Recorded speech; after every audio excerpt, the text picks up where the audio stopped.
Any advice, man? If you want, of course, this is gonna come. How do you prepare yourself for this season of life? Well, if you have the habit already of working out, diba? Exercising, that's very important because you have to keep moving. Because as Susie said, it's hormonal, so your muscles, your bones, they would start to waste away, so I suppose.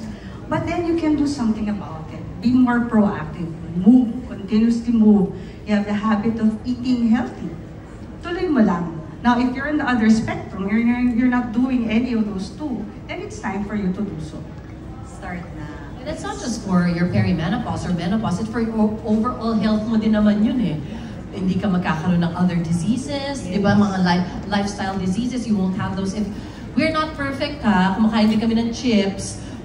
As in, like, hindi ibig sabihin that we're here speaking in front of you that we live a perfect life in terms of our working out and our food and everything. No. Kasi part din ng life yung balance. Ano ba yung nagpapasaya din sa iyo? Kasi yun nga yung nilalabanan natin as we go into this season of life.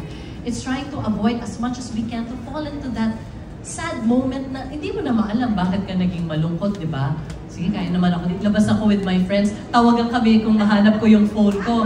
Di ba? Yan yung mga pwede natin gawin for ourselves. It's arming yourself with information. Perimenopause does not just affect mood. It also affects our health, our bones, our heart, our brains.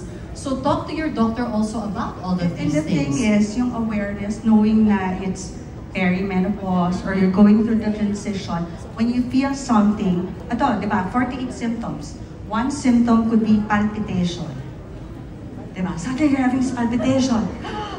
Meron na nagugulat dito.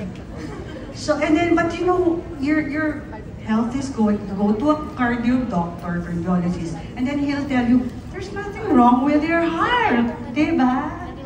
So, it could very well be because of the fluctuating hormones. So, you're feeling that.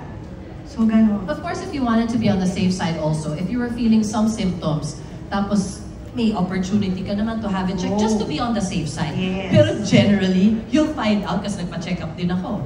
Dahil may tingling hands and feet. Ayan, yan. That's another symptom. So, just to be on the safe side, I went to a doctor, I had a test for my blood sugar. Sabi ko, okay naman blood sugar ko, generally. Siyempre, pasado naman yan. Okay, yan na naman. Perimenopause na naman. Yes. Just to be on the safe side, if you have the opportunity, if you Still have a doctor. go to your, But you'll be pleasantly surprised to know na it's just the perimenopause.